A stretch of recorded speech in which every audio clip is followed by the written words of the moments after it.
अस्सलाम वालेकुम स्टूडेंट्स, आप देख रहे हैं मेरा YouTube channel. Before proceeding please subscribe and press the bell icon of my channel. Students, आज हम जिस मेथड के बारे में पढ़ेंगे उसका नाम है problem solving method of teaching. इसमें ये अपने नाम से ही ज़ाहिर है, यानी मुख्तलिफ प्रॉब्लम्स को सॉल्व करना। इसमें स्टूडेंट्स मुख्तलिफ प्रॉब्लम्स को सॉल्व करके और इसके ज़रिए लर्न कर लेते हैं। तो चलते हैं इसके इंट्रोडक्शन के तरफ। इसके इंट्रोडक्शन में सबसे पहले ये आती है कि ये जो प्रॉब्लम सॉल्विंग मेथड है, इसमें जो टीचर्स और मुख्तलिफ स्टूडेंट्स एक साथ मिलकर किसी भी प्रॉब्लम्स को सॉल्व करते हैं और किसी भी चीज़ को एक्सप्लेन करते हैं एक प्रोसेस्ड और एक ऑर्गेनाइज्ड फॉर्म और एक कॉन्शियस फॉर्म के थ्रू किसी भी चीज़ को एक्सप्लेन करने की कोशिश करते हैं। और जो प्रॉब्लम सॉल्विंग मेथड है वो एक साइंटिफिक मेथड है। साइंटिफिक मेथड इसलिए क्योंकि ये एक मुख्तलिफ स्टेप्स के ज़रिए प्रॉब्लम्स को सॉल्व किया जाता है। और साइंटिफिक मेथड में उसमें सबसे पहले यही आता है कि ऑब्ज़र्व द प्रॉब्लम। सबसे पहले हमने किसी प्रॉब्लम को ऑब्ज़र्व करना होता है और फिर हमने उस प्रॉब्लम को डिफ़ाइन करना होता है और फिर हमने कोई हाइपोथेसिस बनानी होती है। हाइपोथेसिस बनाने के बाद हमने उस पर एक्सपेरिमेंट करनी होती है और एक्सपेरिमेंट के बाद जो हमने उसको एवेल्यूशन करना होता है। एवेल्यूशन के बाद जो भी एंड कंक्लूजन आते हैं हमने उसको सेटअप करना होता है।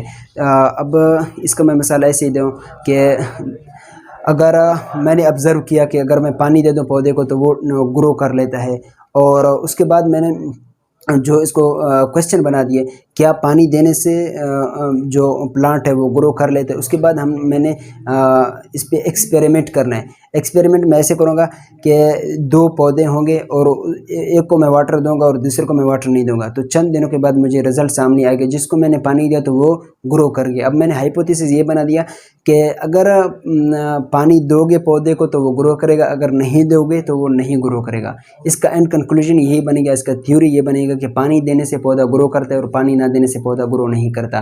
तो ये भी जो हम प्रॉब्लम सॉल्विंग मेथड में अगर मुख्तलिफ प्रॉब्लम्स को सॉल्व करते हैं तो वो भी एक इस तरह के साइंटिफिक मेथड के ज़रिए हम उनको सॉल्व कर लेते हैं। तो इसकी डेफिनेशन की तरफ चलते हैं। B.F. स्किनर ने एक डेफिनेशन पेश की है प्रॉब्लम सॉल्विंग मेथड की, तो हम उसकी डेफिनेशन की तरफ चलते हैं। Any behaviour which through variables through the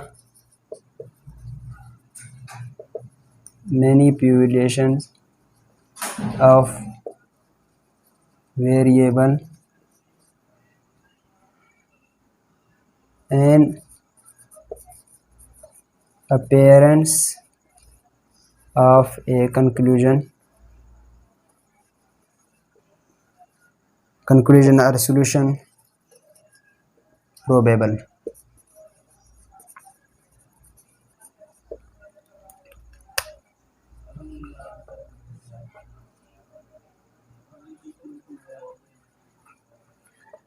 B.F. Skinner ने ये डेफिनेशन बयान किया कि any behaviour which through the manipulation of the variable and appearance of conclusion या सोल्यूशन प्रोबेबल। अगर कोई भी बिहेवियर है, अगर हम उस बिहेवियर को मुख्तलिफ एंगल से उसको प्रैक्टिस कर लें और हम उसको अप्लाई कर लें तो इसका जो है अगर हम डिफरेंट एंगल्स पे इसको अप्लाई करने से जो है कोई भी कंक्लूजन या सोल्यूशन होता है किसी भी प्रॉब्लम्स का वो प्रोबेबल हो सकता है। वो उसकी हम एक्सपेक्ट कर सकते हैं कि कोई इसका सोल्यूशन निकल आ सकता है। तो इसके बाद हम इसके कुछ स्टेप्स हैं प्रॉब्लम सॉल्विंग मेथड की, उसके हम कुछ स्टेप्स देखते हैं वो क्या है।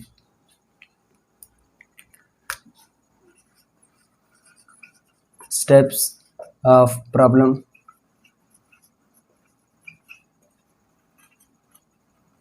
Solving method. पहला स्टेप यही है कि recognise the problem.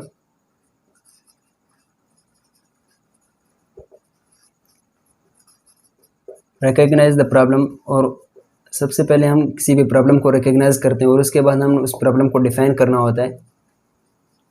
Define the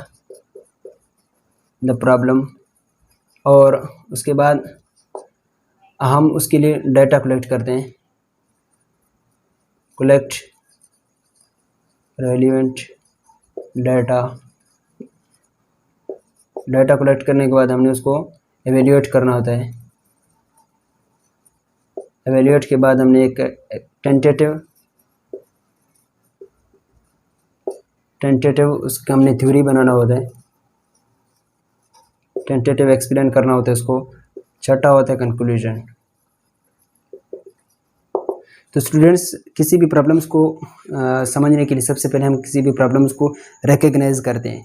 कोई भी प्रॉब्लम हमारे सामने आ जाता है, हमारे रियल वर्ल्ड से रिलेटेड या हमारे एजुकेशनल फील्ड से रिलेटेड कोई भी प्रॉब्लम्स हमारे सामने आता है, या कोई टीचर हमें कोई प्रॉब्लम असाइन कर लेता है, तो हम उस प्रॉब्लम को सबसे पहले हमारे सामने आता है रिकग्नाइज करते हैं। उसके बाद हमने इस प्रॉब्लम को डिफाइन करना होता है कि प्रॉब्लम क्या कह रहा है और प्रॉब्लम्स के फैक्ट्स क्या हैं और प्रॉब्लम के रिक्वायरमेंट्स क्या हैं। और उसके बाद हमने उस प्रॉब्लम के से रिलेटेड मुख्तलिफ डाटा को कलेक्ट करना होता है, और उस प्रॉब्लम के रिलेटेड हमसे पहले जो भी डाटा कलेक्ट हुआ पड़ा हम उसको भी देखते हैं, और हम अपने तौर से भी मुख्तलिफ डाटा को हम रिसर्च करते हैं, अपने एक्सपेरिमेंट्स के ज़रिए, अपने अंडरस्टैंडिंग्स के ज़रिए हम मुख्तलिफ डाटा को कलेक्ट करते हैं। उसके बाद जो भी हमने डाटा को कलेक्ट किया होगा मुख्तलिफ सोर्सेज से, हम उस सब की एवेल्यूएशन कर लेते हैं। जो भी हमें ऑर्गेनाइज्ड फॉर्म में जो डाटा मिलेगा, जो उसको सबको मिलाकर उसका एक जो एक कंपैरिजन होगा हम उसको बनाएंगे, और उसके बाद जो एवेल्यूएशन होगा उस डाटा को हम उसको एक्सप्लेन कर लेंगे, और हम उसको एक टेंटेटिव एक्सप्लेनेशन कर लेंगे। यानी अगर हम उस डाटा को अप्लाई कर लें, किसी भी तरीके से अप्लाई कर लें, तो उसको वो सोल्यूशन से जाके मैच, अपने प्रॉब्लम से जाके मैच करेगा। वो जो सोल्यूशन होगा प्रॉब्लम से जाके मैच करेगा। और उसके बाद होती है उसके कंक्लूजन, जो भी प्रॉब्लम का वो कंक्लूजन है वो हमारे सामने आता है। तो स्टूडेंट्स इसके बाद हम एडवांटेजेस के बारे में देखते हैं कि इसके एडवांटेजेस क्या हैं। एडवांटेजेस में सबसे पहले यही आता है कि